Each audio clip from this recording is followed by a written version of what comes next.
afternoon mga palangga. Pagpasensyahan niyo na nakapantulog pa din ako. Yung oras dito is 12 o'clock na. And ngayon lang ako magla-lunch.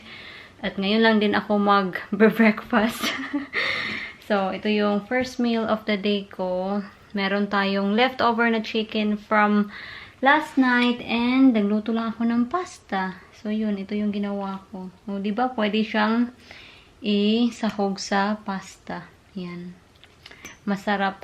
Nanonood lang ako ng TV and later on mag-freshen up tayo para naman magmukhang tao tayo, para naman medyo presentable tayo na makita nyo ako. Kakain muna ako mga palangga.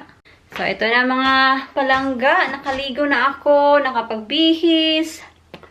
Naglagay ako kaunting eyebrows. Grabe yung kilay ko. Sabog na sabog. So, anyway, yung oras dito is 20 past, ano na nga ba? Hindi ko din alam. Ano? Yung oras dito is 2:40 na ng hapon. And lalabas tayo mga palangga. Mapunta tayo sa workshop. Titingnan lang natin kung ano yung ginagawa ni Mr. And para na rin makalanghap tayo ng fresh air. Malamig ngayon mga palangga. Kahit na may araw, yung hangin malamig.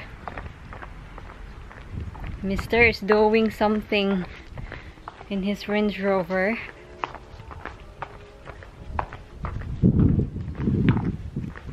Hello! Hello, Pipa. Phoebe. Nagpapa-music si Mr. So, can you tell me what are you doing?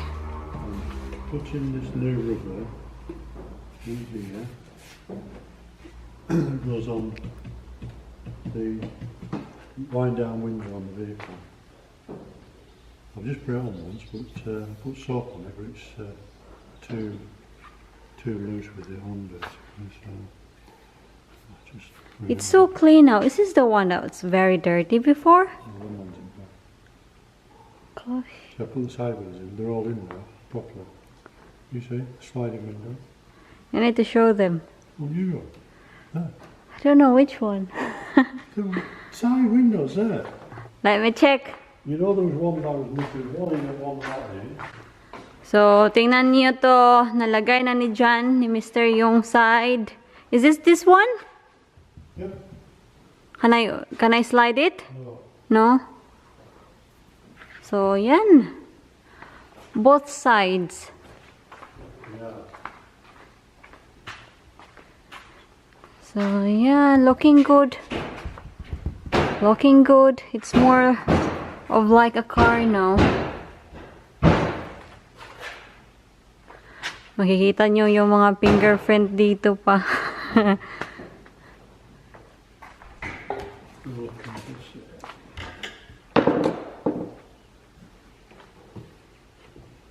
it. You see this piece of metal strip on the bottom? When you go like that with your handle, you're used to pressing buttons, but these are manual. Yeah. And there's a thing that goes up and down, and it slides in and out of that point there. Okay. And as what it does, it lifts it up, and it slides in that. So basically it goes up and down. I know. Because I think some of the taxis in the Cebu. Yeah. Last time we were in the Philippines. You're right. Yeah. I know what you mean, sir. Good. I can see some fingerprints. Oh, you will do.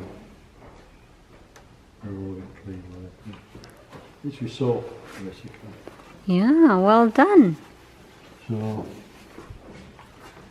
we'll finish that door now, because this can go in. Oh no, this is something I put in, isn't it? What you put? This little window here. Oh yeah, I haven't seen it. Is it no, only one side? Well, the other side is actually, because I've no door. It's actually there. Yeah, there oh. Nakikita Yeah. niyo yan? Yung I'll take frame. Yeah. I need to take this frame out now. drop the glass in and put the new rubbers in here and there, and then that's it all working then, Okay. hopefully. I'm going to go Yeah, so that's it. make some coffee and ring them about my collection because I'd like to know where they're at. Look, may mga tupa doon, mga palangga oh, sa top. Yan, ang ganda tingnan. Yan. Dadalawin lang natin yung ating garden after sa frost nung Monday ba ata yun, ang frost?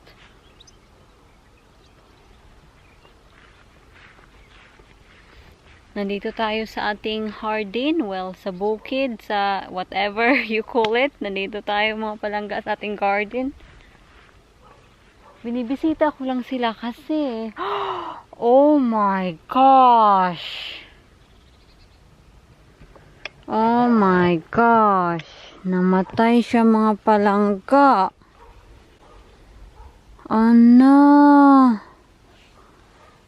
Hala, oy! Bakit ba? Patay talaga siya. Dahil siguro sa frost ba? Kasi nag-frost noong nakaraang araw. Hala, kawawa yung grapes natin. Kawawa talaga. It looks like it's dead. Didiligan ko lang yung ating grapes mga palangga. I don't think naman na namatay siya dahil sa dry yung soil. Umulan kahapon and dinidiligan naman namin sila. Pero yun na nga, yung suspect na reason siguro is yung nag-frost nung nakarang araw. Hala ka naman. Huwag kang ganyan, uy. Mabuhay ka, please.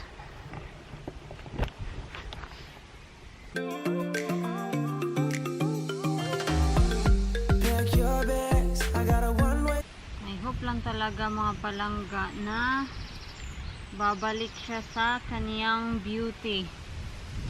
Yung dahon niya ba, mga dahon nung first time kong pinakita sa inyo, sobrang ganda ng dahon niya. She looks so healthy. She talaga, no? Tinawag talaga na she. Pero you know what I mean, nung nakita nyo to, sobrang healthy niya tingnan. Ngayon sobrang parang malnourished na ba, parang wala na talaga siyang buhay. Oh jeez, please, I need to talk to you every day. Kasi sabi nila na pag kinakausap mo daw yung plants, mas madali daw tumubo. It sounds like you're crazy, isn't it? If kinakausap mo sila. Marami tayong, what do you call this again? Oh my, gooseberry? No, I don't think so. It's called gooseberry. Ano nga ba yung tawag nito? Basta ito. No, red currant? Yes, I think red currant. Yeah, red currant, or is this a black? I don't know, but ito sila mga palangga. Yung raspberry natin, okay naman sila. Yan. Ang tumutubo na talaga yung small strawberry natin. Lumalaki na talaga siya. Nabiblink na yung camera ko. Ito. Hala, may nakikita akong tumutubo mga palangga. So, buhay siya. Itong isa na lang talaga. Ito, wala akong nakikitang tumutubo. So, ito na lang yung hinihintay natin. Kasi akala ko yung patay is ito at ito. Pero, may nakikita na akong tumutubo. Nakikita niyo yan? Yan. Ano yan? New stem coming out. Yan. Honey, our grapes is dead.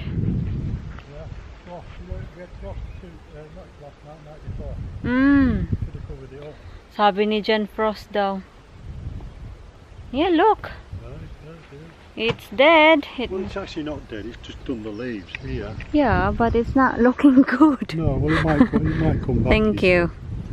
Just give it plenty of water. I did give it plenty of water. It's frost what's done it. It's frost. It's sad. We should cover. Well, yeah. We should cover them, really. Yeah. This is the problem up here. You know, down south it's different. Yeah, so it's It's just... not dead. It'll be just. I know it's not dead, but do you think it will revive? Time will tell. Normally do. Probably looking handsome. Looking handsome. Sobrang dami na talaga niyang flowers. I think they all got the flowers now. Can you see that? Yan.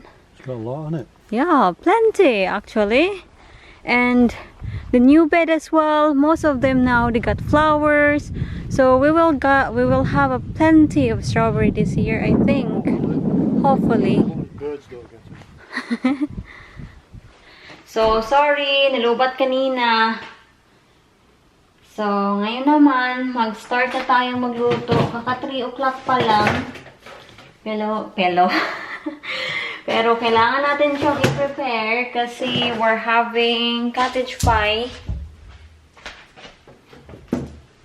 So first agenda natin mga palangga is we need to peel the potatoes kasi yun na nga, kailangan nating mag-mash potato para ilagay natin sa top ng ating cottage pie.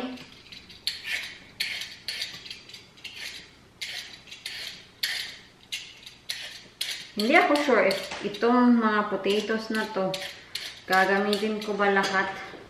We'll see na lang.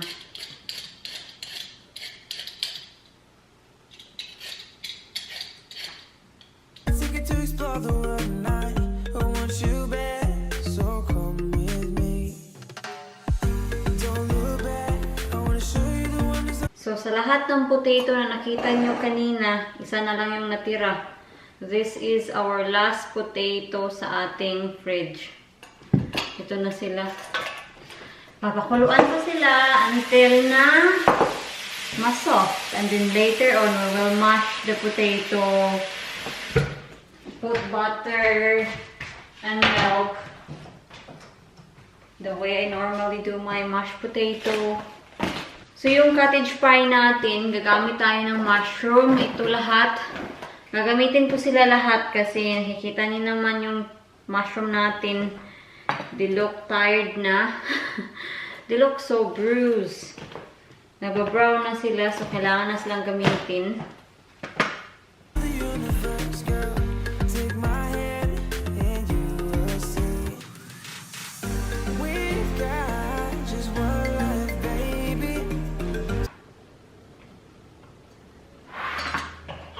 Ito siya. Carrots.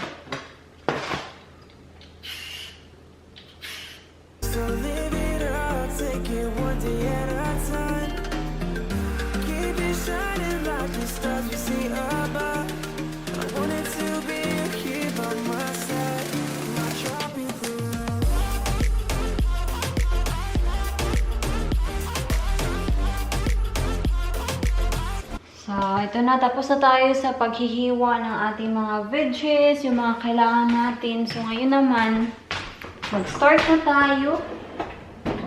So, kailangan natin ng kawali. Of course. Ano pa ba? Yan. Turn on. Yung potato natin, kumukulo na siya. Nag-boiled over nga, oh.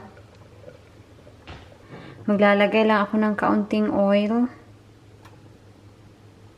I think our oil is hot na mga palangga. So, ilalagay na natin yung onion. Yan, nagsisizzle na siya.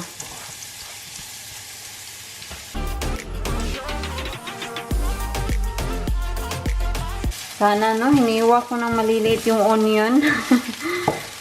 But never mind. Okay lang yan.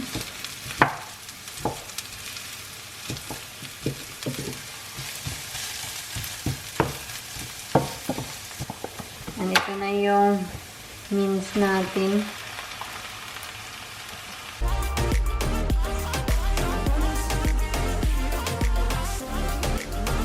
Yung beef mince pala natin, yung weight na ginamit natin is, titingnan natin sa packaging kasi hindi ko din alam. Ito. Yan, 500 grams. So, tamang-tama din na gagamit tayo ng maraming mushroom and lalagyan din natin ng carrots. Kasi, hindi marami yung mince na nilagay natin. So, hintayin lang natin siyang mag-brown. Almost brown na yung meat natin. So, ilalagay ko na yung mushrooms.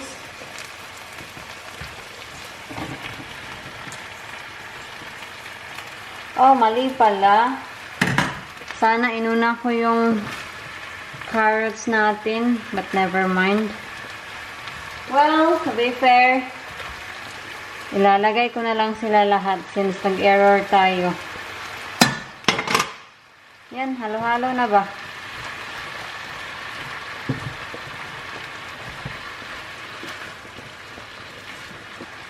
Tatakpan natin. Pasensyahan nyo na itong takip natin kasi itong takip na to, medyo may kaliitan siya. Ito talaga this is for the other pan we have, yung maliit na pan natin. Itong frying pan na to, nabili namin to na wala siyang takip. So, yung meat natin, lalagyan natin siya ng gravy powder. Para malapot yung juice ng ating meat. Actually, ito, half lang yung gagamitin to kasi marami ng juice ang lumabas sa veggies natin. Mostly from the mushrooms. Nasilabasan na sila lahat. So, medyo marami ng juice sa ating meat.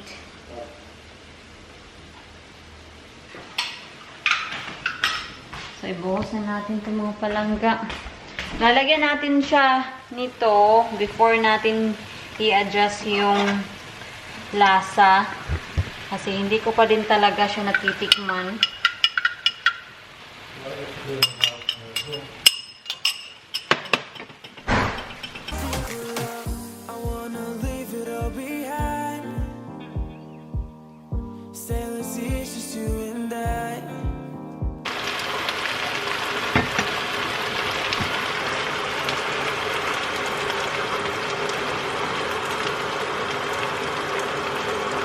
Init!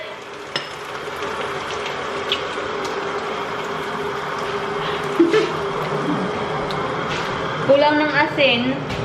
Lalagyan natin siya ng what do you call that? Peppercorn.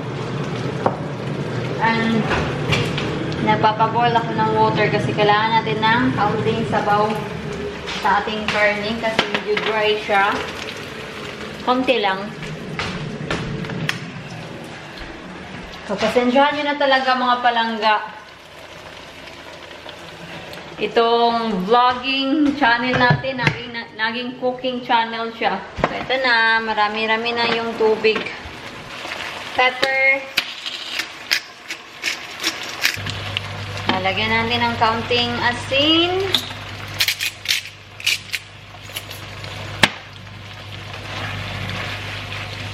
Titikman natin ulit.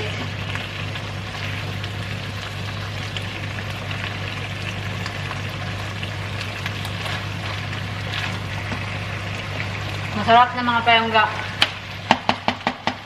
Happy na ako dyan. So, kailangan natin patayin yung apoy. Then, kailangan natin i-mash yung ating potato.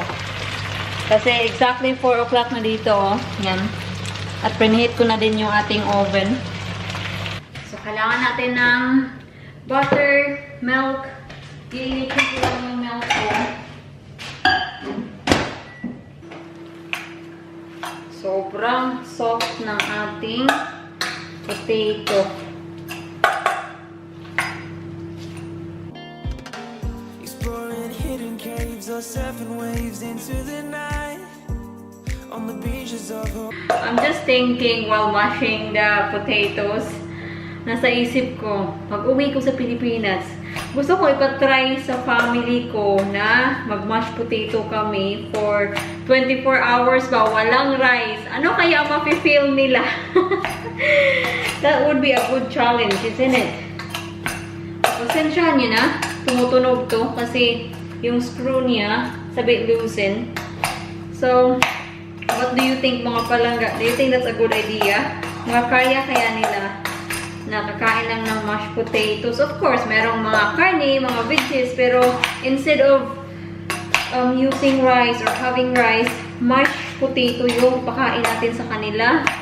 Wala, I can't wait to do that. So, ito na yung milk natin. So, sa probinsya kasi, itong mashed potato, nakakain lang kami ng mashed potato pag nagja-Jollibee. And mas pinipili pa nga talaga nila mag-rice kaysa sa mag-mashed potato. Kasi inaamin naman talaga natin sa Pilipinas or lalo na sa probinsya, hindi talaga uso ang mga ganito. Yung mga mashed potato, baked potato, dito lang naman yan nauuso sa ibang bansa. I think, ha?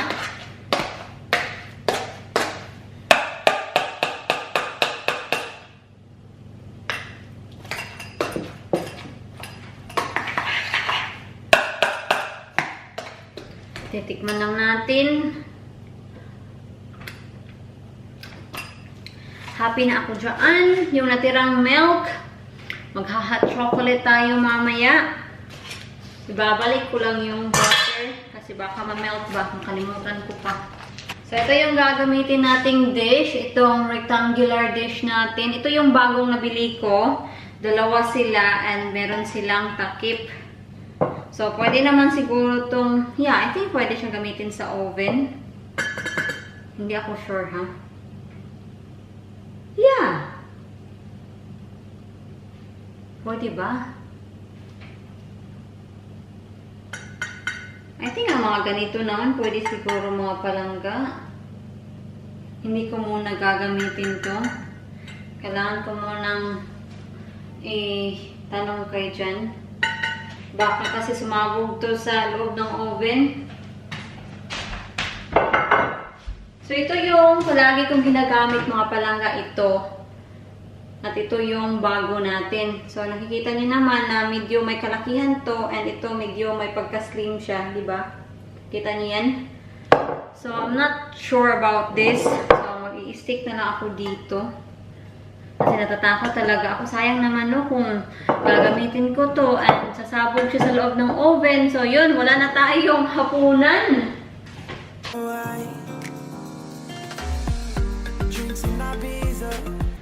Titikman ko siya ulit. Just to make sure ba na yung lasa tamang-tama na talaga.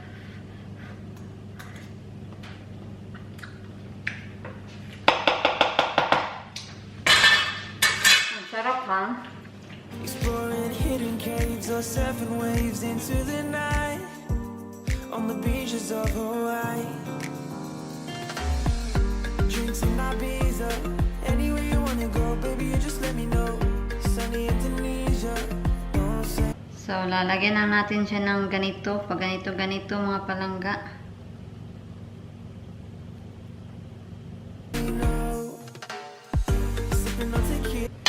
Ito na yung before natin mga palangga. Yan. Yan. So, ilagay na natin siya sa oven. Mag-move on tayo sa ating vegetable.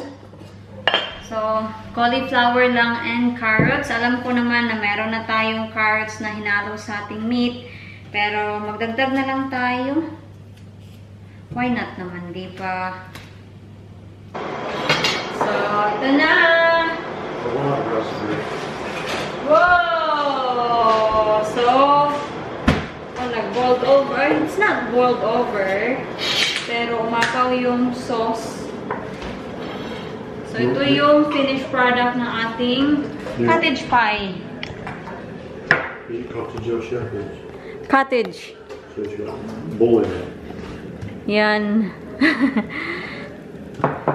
Yung potato kasi natin, medyo hindi karamihan yung potato natin. Kaya ayun, naging ganyan. There you go. And we're having gravy. Where's the gravy, sweet?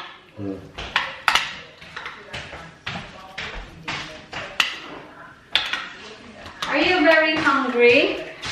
Well, I'm not eating for days.